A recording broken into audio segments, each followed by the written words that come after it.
Assalamu alaikum warahmatullahi ta'ala wa barakatuhu yan uwa maza da mata yara da manya.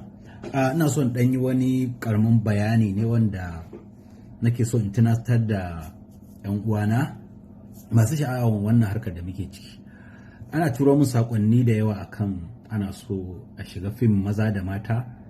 Sakonnin suna da yawa, mutanen kuma suna da yawa wanda suke buƙatar in saka su a fim.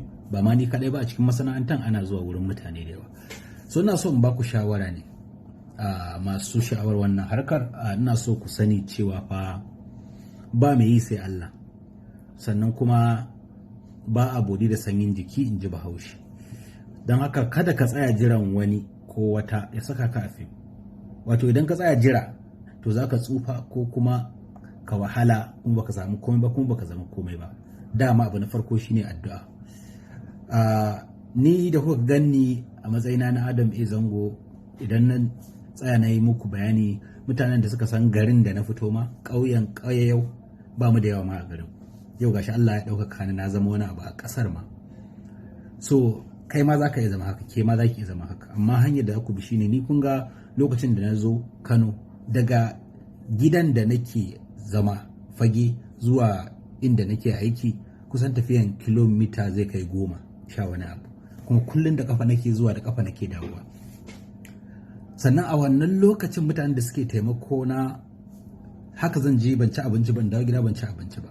So abin da akwai wahala lokacin da ake farawa, amma ka daure ka yi haƙuri, hustle hard, za ka ga cewa ka yi making. A lokacin irin su Suleiman Sa'id, Salisu Ma'azu, Maryam Mashahama, Hawa MD, Hajin Fafa da dai shauransu, a wannan lokacin sai sun aike ni, na je na siyo abinci na dawo, ko a rage min abincin ko a bani canjin nima in je in ci abinci. Ibrahim Danko da shauransu. So amma a lokacin ban yi fushi ba, na ci gaba da hustling, kuma a haka nake koyan kiɗa har na iya kiɗa. So daga nan iya kiɗan kuma aka ɗauke ni aiki a Sulfur Studio nan Quality.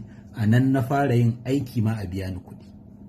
So still ina yi, sai na zama a nan na haɗu da mawaka da yawa, Sadi Sidi Sharifa, Yakubu Muhammad, Musbahu Ahmad, Mudassir Kasim, Abubakar Sana da Muna Gudu, suna dai da yawa waɗanda Allah ya haɗa da su a lokacin, kuma ba sa iya zuwa gurin kowa su aiki idan ba ni ba. Allah ya ɗauka kana a wannan lokacin ta fannin kiɗa. Still kar ku manta fa ina nan, ba a san fuskata ba, sunana kawai a lokacin aka sani. Tunda fina-finai manya da yawa za ku ga sunana Kiɗa Adam A Zango. Ban tsaya fa wani ya taimake ni ba, kar ku manta. Ina ta yi a lokacin Lenscom ma da nake lokacin ma an ma rufe ta, babu ita. Sai aka waye gari aka ɗauke ni aiki a wani wurin. Ban gama iya kiɗa ba ma, na je Sulfa, amma a Sulfa na gama iya kiɗa kuma, sannan kuma ake biya na. So da na tsaya na ce lallai sai na wani ya sa na a fim, saboda fim ɗin ya shigo da ni harkar. Amma kuma duk inda na je babu wanda sai na yi yaro, ba zan iya ba a yarda da cewa zan iya ba ko wani abu, kowa kawai sai dai ce ba damuwa lokaci kaza. To haka za a yi ta muku. Don haka ka dage. A lokacin da ka fara za a ce maka mahaukaci, za a ce maka wawa, za a ce maka mara aikin yi, za a rika maka dariya a unguwarku, a makarantarku za a rika maka dariya. A cikin fim din ma da kake dan zuwa kana bin mutane suka ce maka baka da aikin yi, mahaukaci. So idan ka haƙura, wata rana wannan haukan da rashin aikin yin da mai shi zai zama da kai wani abu a duniya. Za ka mallaki gida, za ka mallaki mota, za ka yi aure, za ka sami 'ya'ya, za ka taimaki wasu ma a cikin wannan abin da ake maka dariya. Don haka kada dariya mutane sa ka gwiwanka ya sanyi. Ba wani abu sai nake faɗa muku haka ba, ina faɗa muku haka ne saboda na ga da yawa jira kuke a kira ku, ko kuma ku tura text za ku yi fim ko waka a saka ku a ciki. Wallahi idan ba ku tashi tsaye ba, wallahi babu mai kula ku. Saboda ka ɗauke ni yanzu in ce okay, ka turo text na ɗauke ka, wani ya tura na ɗauke shi, gobe wani zai turo, jibi wani zai turo, gata wani zai turo, citta wani zai turo, sama da mutum 100 za su turo. Ya za ka yi? Kai ba gwamnati ba. Harkar tamu kuma gwamnati ma bata ma sa mana hannu a cikin ballantana mu ce ai akwai taimakon gwamnati, za mu iya taimakon ku. No, hustling ne kawai zalla. In kai bacci za ka ga bacci. Don haka haƙuri, addu'a, kyautatawa, saka zuciyanka a cikin abu, girmama na gaba da kai, shine zai baka daman da zaka samu wuri a cikin masana'antar. Sannan kuma ko ni da kuka gani har yanzu ina yin abu a zage ni, har yanzu ina yin abu a cikin mahaukaci. So idan dai har yanzu zai ɓaci da an faɗa min haka, tun da me yasa ne haƙuri. So kada ka yadda wani ya ce maka cewa wai ba za ka iya ba, ko ya kana yin abu, kana unguwanku ka fito waje kana waka, kana rafin ko kana yin waka a rika maka dariya banza kaza da kaza, ba za ka iya ba. Kar ka biye masa, shi ne ba zai iya ba. Wanda ba zai iya ba shi ba zai iya ba. Sannan babu wani abu a duniya wanda za ka saka ranka a ciki ka ce ba za ka iya shi wallahi. Abin da na sani shine sai dai idan ba kai ra'ayi ba, kuma idan wancan ba zai iya ba kai za ka iya. Sannan abin da yake ma watakila kasuwanci yake, zaka a wannan gurin da kake bayan ka iya ka samu kuɗi, za ka yi zuwa kai joinin business ɗinsa.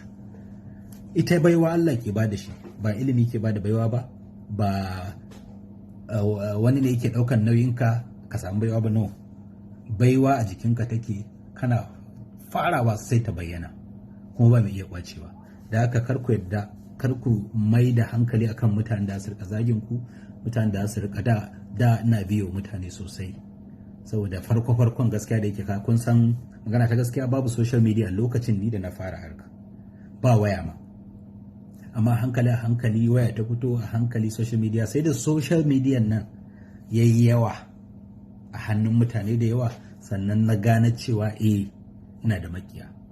Amma da har ga Allah gani nake kawai ko ina ni masoyana ne, ba da wata matsala, kuma still ba mu da yawa. Sannan still yanzu da muka zo muka yi yawa a cikin masana'antar, still sai ya zama na cewa wancan na jin haushi ka, wancan na jin haushin ka, wancan na kaunar ka, wancan na kaunar ka, wancan zai kushe ka, wancan na yaban ka, wancan ka, duk yanzu na sassan su. Kuma sai da na dawo ina yi kamar wanda bai san me yake yi ba, wannan ya taba ni kula shi, wancan ya taba ni kula shi, wancan ya taba ni kula shi. Amma daga baya fa sai ya zama na cewa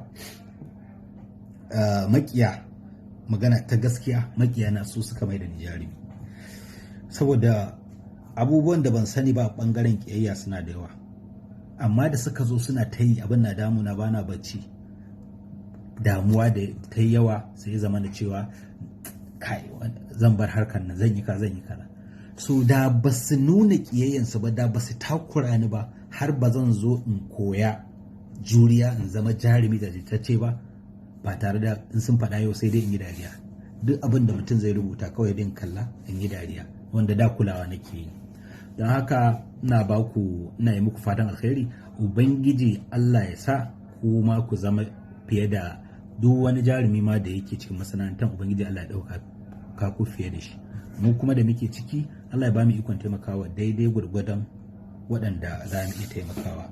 Abu na ƙarshe shine, a yanzu a cikin arewacin Najeriya akwai mutanen da ba a taɓa saka su a cikin fim ba, amma suna yin nasu da kansu, suna samun kuɗi.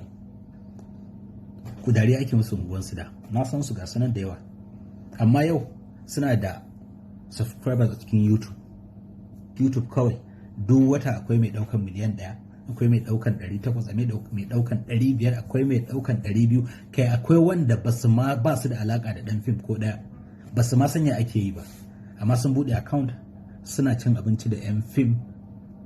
A da kenan waɗannan masu wanda ba 'yan fim ba suke ci, saboda ɗan fim bai damu da wani YouTube ba.